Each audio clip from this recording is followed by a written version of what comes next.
In a lot of my videos, I talk about my time spent in the Army, and a lot of people have gotten really curious about that and ask me questions all the time about, what I did, what my MOS was, where I was stationed, and all these things. So I'm going to answer some of those questions in this little video and maybe give people a little bit of an idea of what it's like to be in the Army. Now, I'm going to be totally, brutally honest with a lot of things, even though, it doesn't always make me look good. So, just so you know, that's what we're going for. We're not trying to, paint the story of American hero or whatever here. And in honesty, I really didn't join for any sort of noble reasons exactly.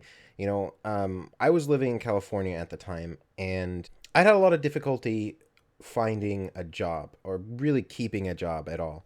And I was living on my own, and things were not looking good.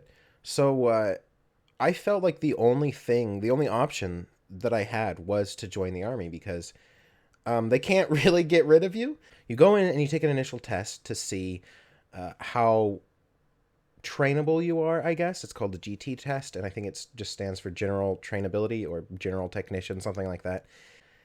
And I scored 126 on my GT test, and that enabled me to get any job I wanted, basically. So what I chose was intelligence analyst, and that was my MOS, 35 Foxtrot. And basically, what that MOS is taking information from a bunch of different sources. Like you've got all kinds of different intelligence groups that all gather information, and then they give it all to me, and then I kind of compile it into a, you know, YouTube video, no, into usually a PowerPoint presentation, some kind of presentation to tell people, what's going on. Here's what we're doing in this area. Here's where we think, enemy movement is. I worked a lot with maps and symbology when it comes to map symbology. It's kind of a niche thing, so I don't know if people know what I'm talking about. Cartography, I guess you could say. I was trained in essentially cartography. Before we get into any of that, I want to say there's three basic parts of being in the army. There's basic training, there's AIT, which is advanced training, and then there's being in the real army. Each of these could be their own video actually, and I might do that depending on how long I run here. But let's start with basic training.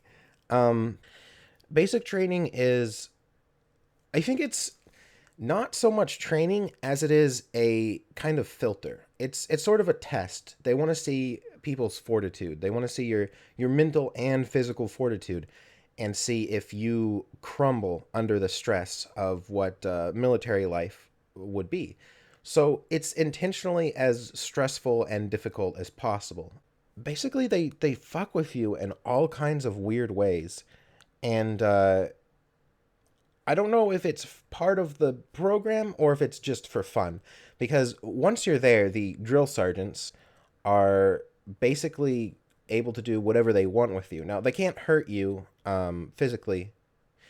Well, they kind of can. They can push you to hurt yourself physically, basically. And I don't mean suicide or anything. I just mean their whole goal is to push you to see how far you'll go when it comes to stress and work ethic and things like that. So yeah, people usually end up hurting themselves, but at the behest of is that even the right word? At the behest of the drill sergeants. So you get to where you're gonna go at basic training. Usually it's like this. I think it's called MEPS or something like that, where it's this building where they have all these soldiers who first just getting there before you actually go to basic training. And that was one of the shittier parts actually, because I was there for about a week because our program or whatever was delayed. So I was there for a week not doing anything, just sitting in the dorm rooms day after day with absolutely nothing to do. Everyone's still an asshole there, all the higher ups.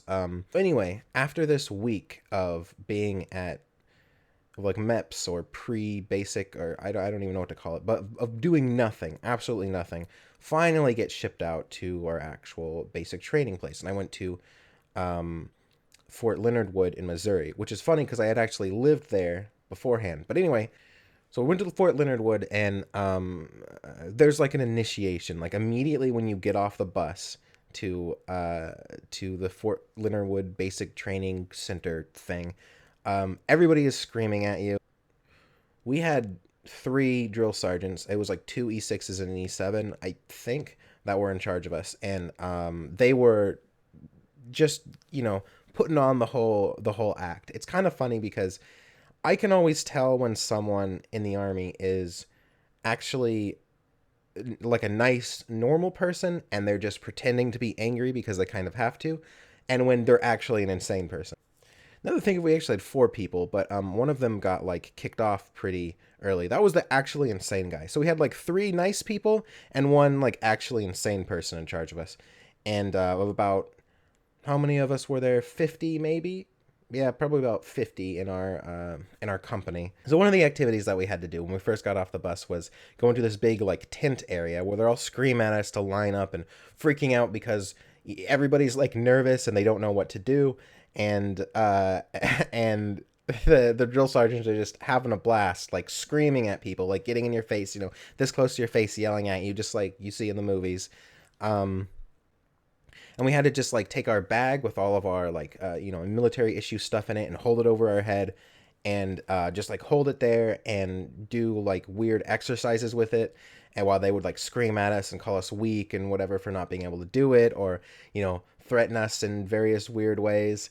And that went on for a while, and then we finally go inside and have to sign a bunch of paperwork, which is funny. So we're all sitting down, signing paperwork. And I will be honest, I cried on my first day of basic training. It wasn't during the like intense physical stuff. It was actually during the part where I was signing paperwork, because I think it really was like sank into me what I had gotten myself into, and like the kind of situation that I was in and I was going to be stuck in, and there's nothing I could do about it. And I cried on my first day of basic training, signing that paperwork. And one of the drill sergeants took me aside and took me into another room and basically made me do push-ups. And the craziest thing was, he like genuinely understood.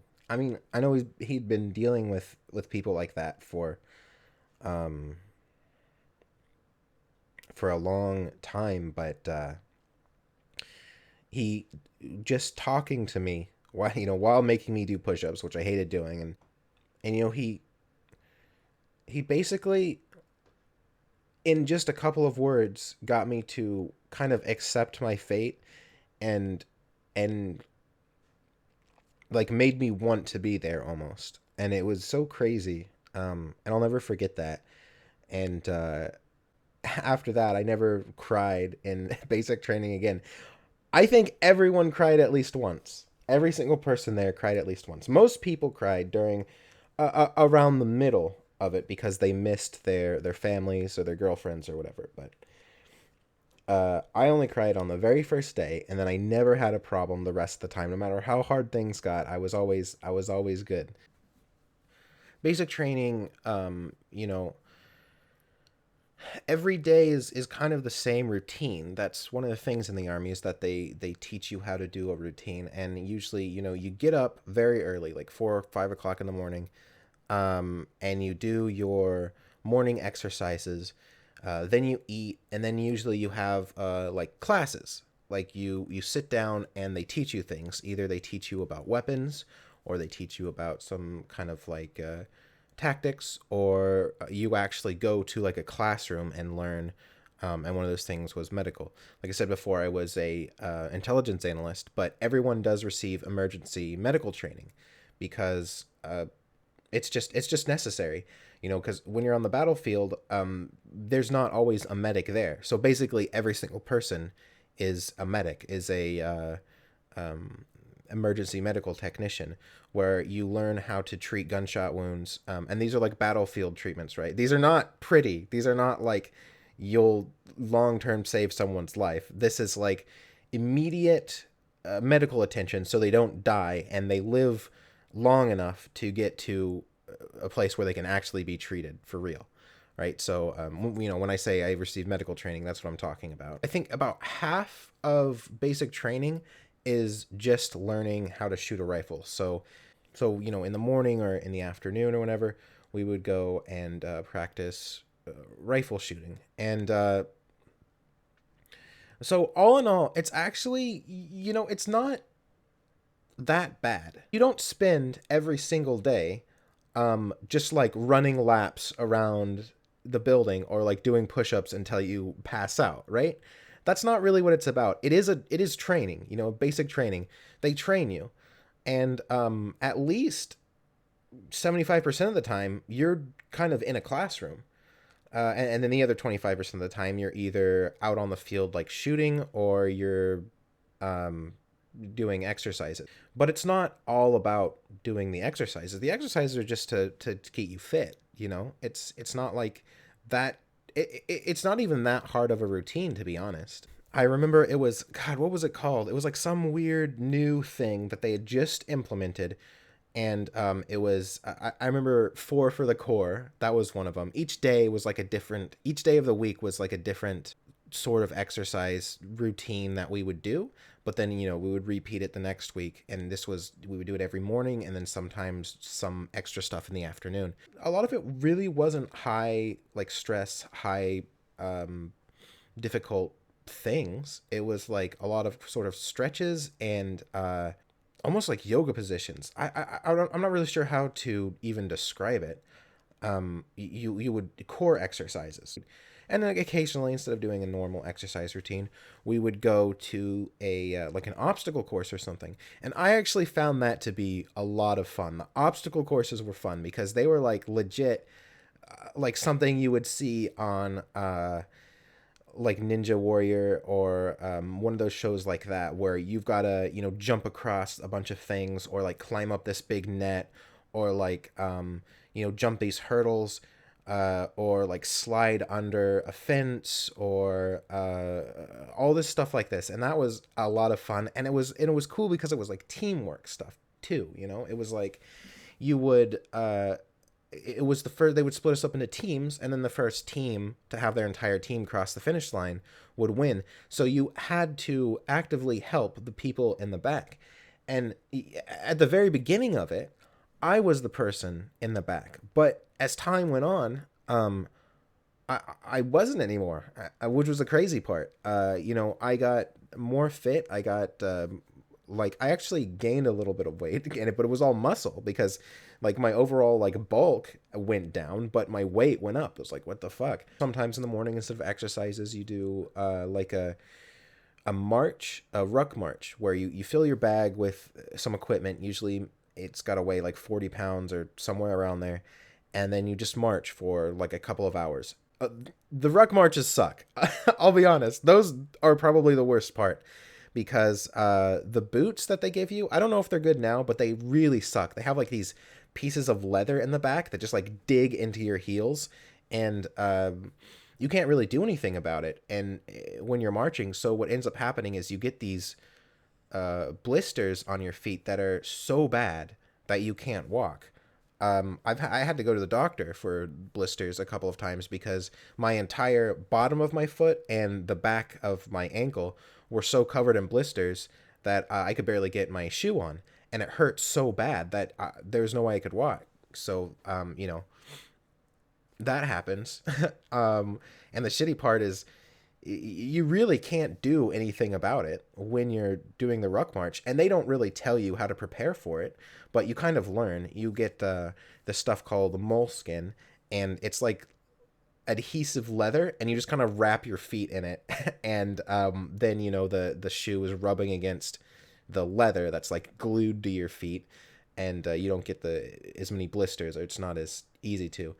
Yeah, the Ruck Marches were pretty awful. And you got to remember, this is also in the Missouri. This is all in the Missouri heat, summer Missouri heat too, the humidity, where even though you're going out at 4 a.m., it's still 90 degrees outside, super humid, and just marching for hours in that. People would pass out sometimes. There was a truck that would come up behind us and and just pick up anyone who like passed out, and they throw them on the truck and they just keep going. Now, the shitty part is it's 6 days a week, and you're always waking up at 5 a.m. The only day of rest at all is Sunday, where you get to sleep in an extra hour, whoopee, till like 6 a.m. And then you don't do much on Sundays other than clean the barracks, and you can go to like church services if you want to. Now, I actually liked going to the church services in basic training because they had something for everyone. They had maybe, a dozen different services for different religions. So what I would do is I would just go to a different one every week. I went to my first and only Catholic Mass, which was, I don't want to be insulting the Catholic people, but that is some creepy, weird shit going on there. I didn't go to the Protestant one because I had done that all my life. I know what Protestant services are like. I went to the Buddhist one. Actually, I think I went to the Buddhist one a couple of times because I liked it. And it's kind of funny, Buddhist church service. That doesn't quite sound right, but it really, all they do is just kind of teach you. It's more like a classroom almost. They just teach you about Buddhism, and then you do some like chants. Those were interesting. I remember why I liked the Buddhist one so much, because they didn't care if you slept in the church pews. There you go. Buddhist church is the best church. So basically, basic training, other than teaching you the basic like classroom stuff, like the medical, and how to use a rifle and kind of some military tactics. They only teach you one like sort of tactic, and it's like maneuver 1A or some shit like that, and it's a flank. It's how to flank enemies. That's all they teach you. If you go out to be like special forces or something, I'm sure they teach you more. But yeah, they only teach you one thing, and it's how to just basic flanking the enemy. They do also teach you combatives. I forgot about that. Combatives are fun. Combatives are basically, well, level 1 combatives are like wrestling, and I think level 2 and further on are more like mixed martial arts. But we only learned level 1 combatives, which is a lot like, I guess, judo or something, where it's all about restraining your opponent, getting them on the floor and restraining them. And I was actually pretty good at combatives because I'm short and I'm like sort of like thick, I guess, like low center of gravity. So not only am I harder to knock over, but it's easier for me to just kind of like cling to people for whatever reason, just because of my like being smaller. That's what they told me anyway, and it seemed to be true because I actually won a lot of my combatives like battles. We would have little, sparring basically. You learn different like arm bars and how to restrain people in different ways, and how to choke them out. That was my favorite. Choking people out is my favorite. Choking people out is the most effective thing I've found. One of the funny parts about combatives though is that they have to teach you to get over your natural instinct of not wanting to hurt people. So what you do is you basically slap each other in the face as hard as you can before you do like a sparring match. So you get on your knees, and I think the goal is to slap the other person so hard that you knock them over. Yeah. So you're not trying to cause any lasting damage. You're just trying to get over your like internal fear of hurting another person, because one of the issues is that when you do go into a real fight, you will have that fear. Even if people are attacking you, there's still like an internal fear of like hurting someone. So they have to get you over that. So you just, you beat the shit out of each other until you no longer are afraid to hurt people. In retrospect, I think that might be kind of a strange thing to be teaching people. But hey, if you're going to be in the military, then that's what you got to do, I guess. So yeah, other than all of that, other than learning all of that stuff, there are only really two things that basic training is for. One of those is the fitness test. They want to make sure that you're fit, that you can run, that you can do all the things that you need to do as a soldier, especially if you're deployed. And the other one is how to shoot a rifle. So really only two things that you need to worry about. And the drill sergeants will tell you that they're gonna, fail you, basically put you in, recycle you is what they call it. They'll put you in to another group, and you'll have to go through basic training all over again if you don't do all these things. It's like, if you fall out, if pass out in this ruck march, we're gonna put you back in the we're gonna recycle you into next month's thing. But they won't. You don't have to pass the ruck marches. You don't have to really do anything. You just have to pass the fitness test, and you have to qualify with your rifle. And the funny part with the rifle is you can kind of cheat too. They'll let you cheat. I remember, I was never great with firing a rifle, but I did. I could qualify. I qualified. But I remember there were a couple times where basically the drill sergeants encouraged us to cheat, because one of the problems is that they teach you how to fire the M16. And these M16s are like Vietnam era. These weapons are old and they're garbage. M16s are trash weapon. They feel like they're plastic when you're firing them. It feels like a toy. They have all kinds of problems. They don't work right. They double feed all the time, which is basically when you fire a round, another round comes up from the magazine, but it gets like lodged weird. So then another round comes up, and then you have two rounds like stuck in the chamber, and you can't fire it like that. So you have to, eject the magazine and like stick your finger in there and like dig bullets out, and they're falling on the ground. Then you got to reload and pull the charging handle to get it back up. And in the middle of combat, you would have to do this. Like there's a reason why we didn't do so well in Vietnam. I think these rifles suck. They suck. And when you try to qualify with them, you're timed, and you have to shoot a number of targets in a certain number of time, and you only have, I think you have two magazines, but half of your rounds get wasted because you're trying to, they're double feeding, and so you got to like pull them out of there, reload, and then you're down a round, and that happens like every third or fourth round. It's constant. So the drill sergeants would cheat if people were having trouble. They would like come up behind you and secretly like reload your your magazine for you, and then toss it to you so you could have more chances, because you're not going to have time to load each round into your magazine when you only have like 2 minutes to shoot these targets, or however long it is. And so yeah, they kind of cheat for you, which is funny. So yeah, but you really only had to do two things, which is pass the PT test and qualify with the rifle, and you only have to hit like half the targets. I think you had to get 20 out of 40 targets in like 2 minutes, or however long you have. So overall, it's not that bad. If you can handle waking up early, if you can handle exercising every day, if you can handle people yelling at you, which I always could, because my dad was like I said, he was an army. He retired as a major, so he was very yelly. I was used to it. That didn't bother me at all. If you can handle the mind games, which are actually not hard to handle once you know they're mind games. Once you know, all you have to really do is pass the PT test and rifle qualifications. All the rest is just their mind games telling you that if you don't do this specific thing, they'll fail you or whatever, right? But it's not true. If you can handle all of that, then basic training isn't that bad. The main thing I think a lot of people have a problem with is just the loneliness, because you're separated from your loved ones for, about 2 months. You don't get contact with them. I think once a week they let you have your cell phone for a couple of hours. And that's it. So you don't get to, call them whenever you want. You get your cell phone for a couple of hours on Sunday. That was the thing most people had a problem with, was being separated and not being able to contact their wives or girlfriends or kids or whatever. But since, I don't really have any of those things, it didn't bother me.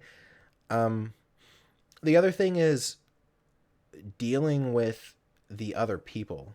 Because you have to understand, like me, joining because I needed a job and I didn't really have anything, a lot of the people in there are kind of in the same boat, where they're kind of desperate, and that's why they join the army. I don't know if that's like that universally, but in my, group, it was.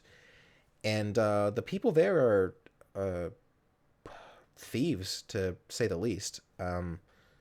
Thieves and liars. They'll rat you out for bonus points. It's all supposed to be all about camaraderie and things, but they'll totally fuck you if they think that they'll get some brownie points out of it with the drill sergeants. They'll steal your shit because they don't want to get in trouble for losing their equipment, so they'll steal other people's equipment. That happened all the time.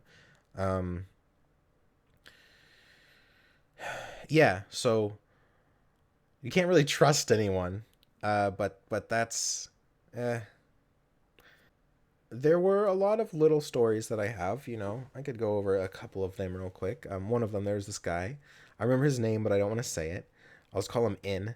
And In was he was actually a furry, which was kind of funny. I found that out pretty quick. I actually knew almost immediately because just of the way he acted. He was like I don't know. You just when you're in the furry community long enough, you just kind of know when someone else is a furry.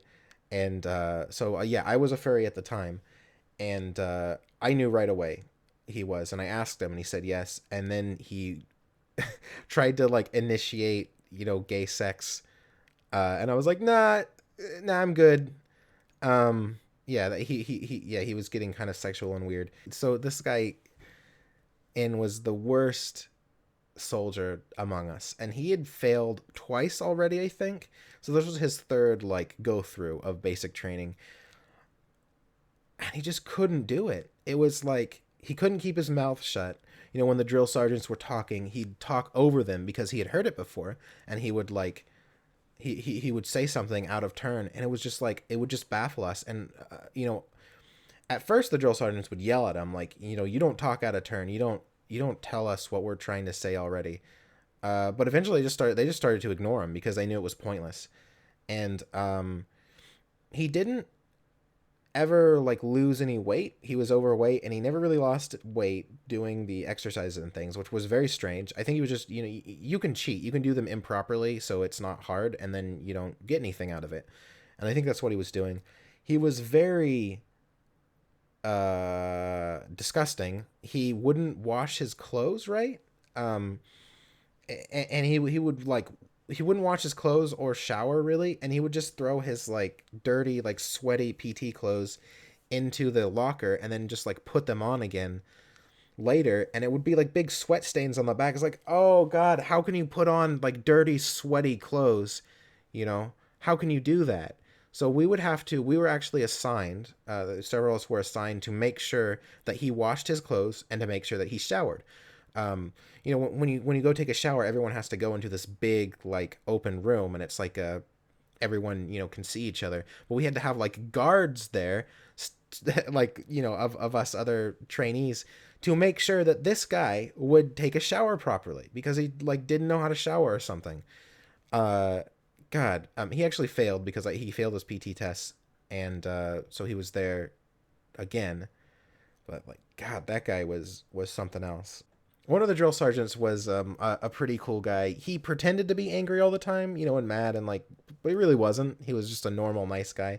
And I remember one time it was his turn to like watch us overnight, and one of the things he did was since he has to stay up all night, he set up his TV in a way so that we could see him play his PlayStation, which was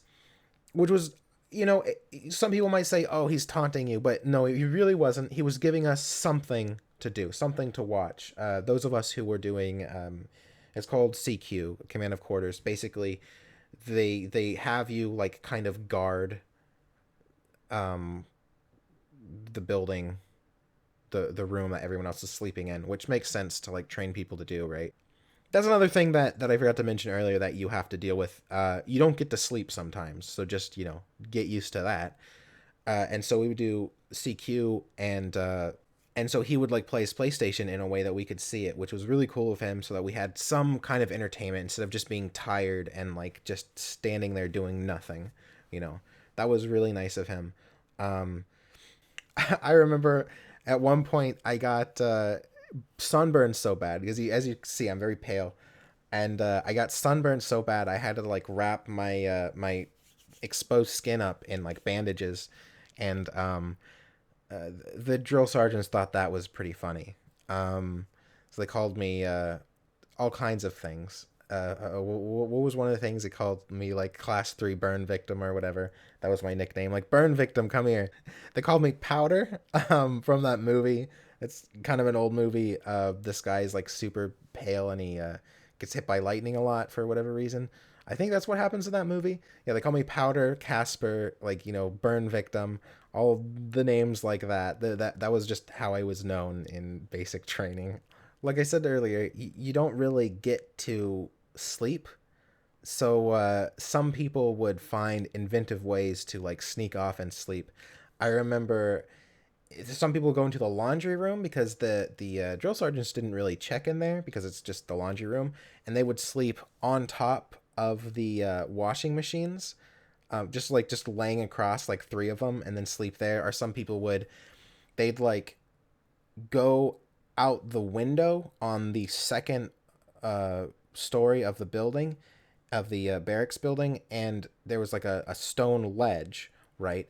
And they would get out the window and sleep on that stone ledge, and you couldn't see them from below because the ledge was there, and you couldn't see them from the inside because they'd be like, kind of like up a little bit further past the window. So they would that's where they would sleep, just like on the like bird resting area. I always thought that was funny. I remember I saw one guy asleep. He was supposed to be cleaning. So he was sitting there with a like brush, like a scrub brush in his hand, and had that scrub brush pressed against the wall, sitting there with a scrub brush pressed against the wall, just asleep. That was the craziest thing I ever saw. I've never seen someone sleep in that position before. But you do kind of get used to it. You do kind of learn how to sleep while standing up too, which is funny because we have to stand and in like these in formations for hours sometimes, and we're all sleep deprived. Nothing's going on. It's super hot out, and yeah, you just kind of fall asleep standing up. Fun stuff, fun stuff all around. But like I said, yeah, if I think the biggest thing for me, the biggest epiphany I had was learning how to focus on a goal. Because when you're in basic training, there's nothing else there. There's no distractions. You can't just stop what you're doing and play video games. You are there, and you're not going to leave there until you do this certain thing.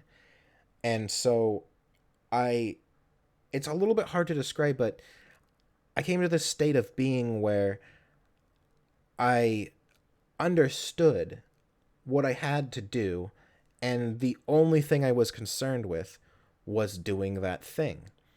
The food that I ate because I chose. There was a cafeteria and you could kind of choose what you eat, and I chose the food that would be the healthiest for me because I thought I need to pass this PT test.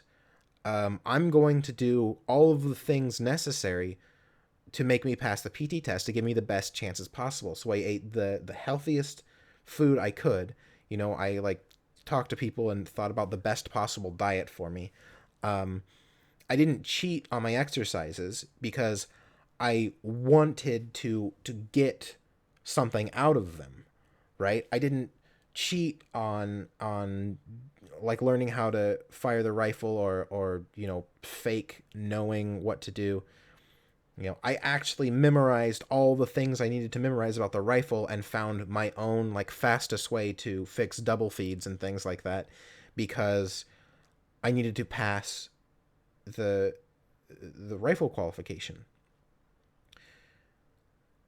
So I guess I learned how to focus on achieving a goal and how to not care about anything else, and every action I take is just to complete that goal. And the other thing it did is, weirdly enough, even though the whole thing is about like breaking down your confidence and making you feel like shit, it kind of weirdly gives you confidence because when you pass basic training, you say, "Oh, I did that. I did this thing that most people are afraid to do, that most people may not even be capable of doing. Uh, I did that. I achieved this goal. I put my mind to it. And it's like, it makes you feel like you can do anything. It makes you know that you can do anything that you set your mind to. and not in a way where you just think you can. It's no longer a I think I can do anything. It's I know I can do anything. It's that confidence that is just, I don't know how to describe it. It's if you've ever, I imagine it's the same reason why people do things like climb a mountain where you could, lose your hands and face. But they do it, and they say, I did this thing. I know I can do it. I know that I can do anything if I want to. And that's the biggest thing you get out of basic training, I think. So, honestly, basic training wasn't as bad as the real army, to be honest, because even though basic training was hard in certain ways, the actual army was way worse in other ways, and in more mentally straining ways. So maybe we'll talk about that another time. But for now, I want to thank everyone for watching. Hopefully you got something out of this. Hopefully, if you're thinking of joining the military yourself, maybe this will help you kind of understand what you're getting yourself into, or just maybe help you understand me a little bit more and part of why I do some of the things I do. So anyway, thank you all for watching, and I'll see you again next time.